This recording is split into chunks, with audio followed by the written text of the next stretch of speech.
Hemos visto en este módulo las características del desarrollo infantil y adolescente, los desafíos evolutivos que enfrentan y las circunstancias específicas en cada etapa.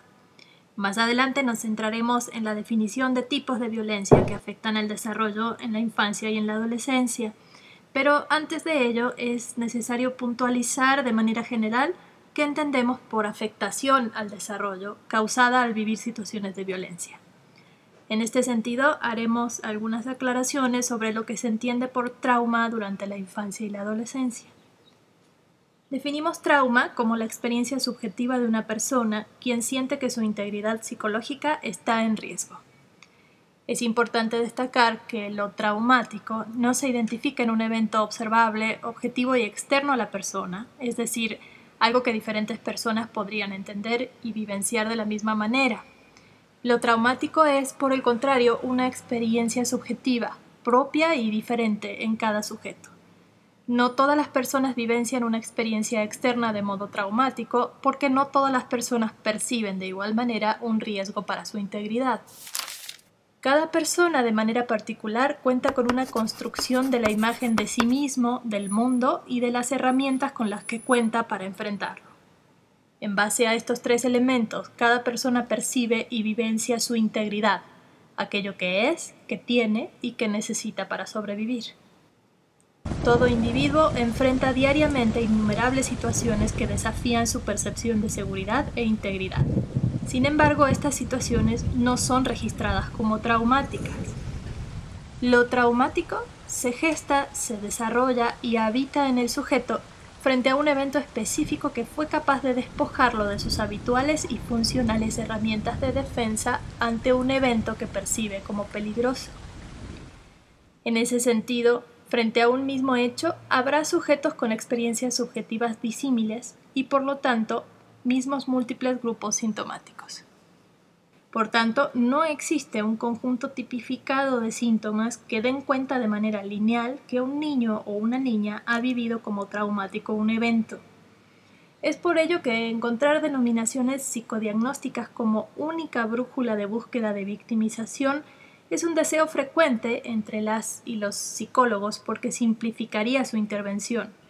Pero se trata de un intento fallido de homogeneizar realidades subjetivas siempre diferentes y que solo puede llevar a errores. Un ejemplo que ocurre con frecuencia es buscar evidencias que atestiguen la existencia de trastorno de estrés postraumático como única respuesta a si un niño, niña o adolescente ha sido víctima de violencias. El trastorno de estrés postraumático se define en función de tres grupos de reacciones. Las experiencias traumáticas quedan registradas en la memoria con tal fuerza que la persona continúa percibiendo imágenes inquietantes de lo sucedido, con reacciones físicas y emocionales muy agudas ante cualquier evento diario que recuerde el suceso. Se intenta evitar por todos los medios situaciones, personas o lugares que recuerden lo sucedido. El cuerpo continúa en alerta permanente y las personas reaccionan de manera exagerada a eventos actuales, como si estuviese a punto de repetirse el peligro. Hay problemas para dormir y concentrarse, irritabilidad, sobresaltos y temores agudos, así como síntomas físicos como dolor de cabeza y de estómago. Es posible que un niño, niña o adolescente presente estrés postraumático al sufrir una victimización, pero también es posible que no presente esta sintomatología. Entonces, que un niño tenga o no trastorno de estrés postraumático no es un indicador directo y absoluto para confirmar o para descartar que haya sido víctima de violencia. Los criterios diagnósticos que establecen clasificaciones psicopatológicas a partir de síntomas son utilizados generalmente en ámbitos psiquiátricos, en el DSM-4, por ejemplo. Sin embargo, para definir trauma, es necesario descubrir si un evento es capaz de quebrar en el individuo su primordial sentimiento de seguridad. Para que un evento sea traumático, debe generar una vivencia súbita de indefensión, produciendo una percepción en el sujeto de no control ante el futuro, generando una desconfianza básica en sí mismo y fundamentalmente en las personas. La afectación no se revelará en un patrón de síntomas fijos y establecidos. Muchos niños o niñas que han sufrido violencias no experimentan trastorno de estrés postraumático o ningún síntoma típico o esperable, y eso no significa que no hayan vivido la experiencia como traumática, solo significa que presentan otro tipo de sintomatología: ansioso-depresivo, problemas adaptativos, dificultades de inhibición conductual, entre variadas evidencias emocionales y comportamentales que no corresponden al cuadro de estrés postraumático. Algunas veces se manifiesta el trauma con un detenimiento del desarrollo en algún área específica, cognitiva principalmente. Al trabajar con infancia, antes que buscar un criterio diagnóstico, es más útil centrarse en el concepto de violencia.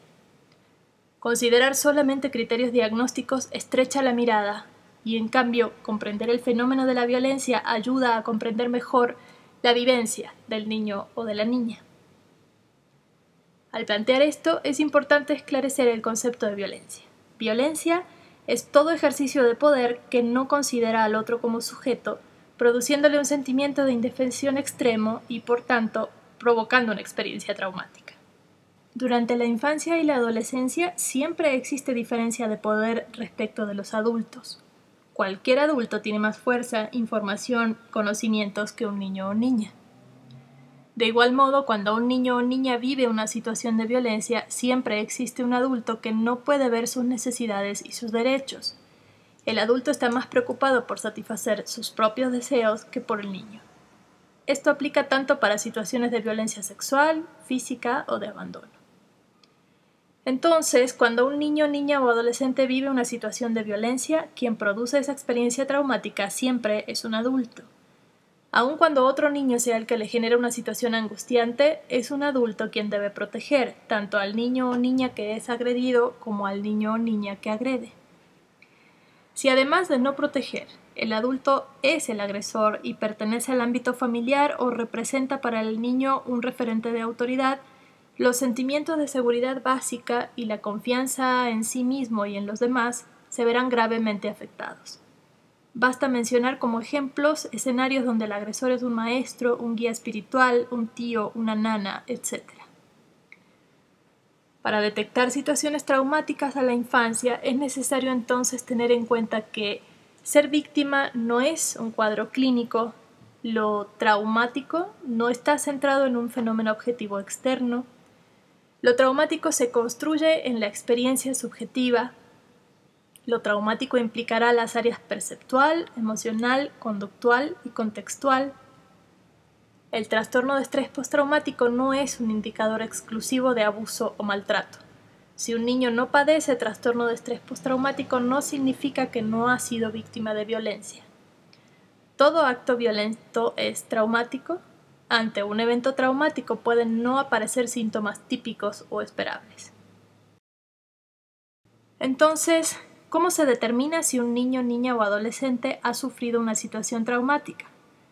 Más adelante se ahondará en la metodología e instrumentos para hacerlo, pero mencionaremos que se requiere intervención especializada en infancia que contemple información sobre desarrollo en general, y también es necesario tener conocimientos precisos sobre la violencia y sus efectos.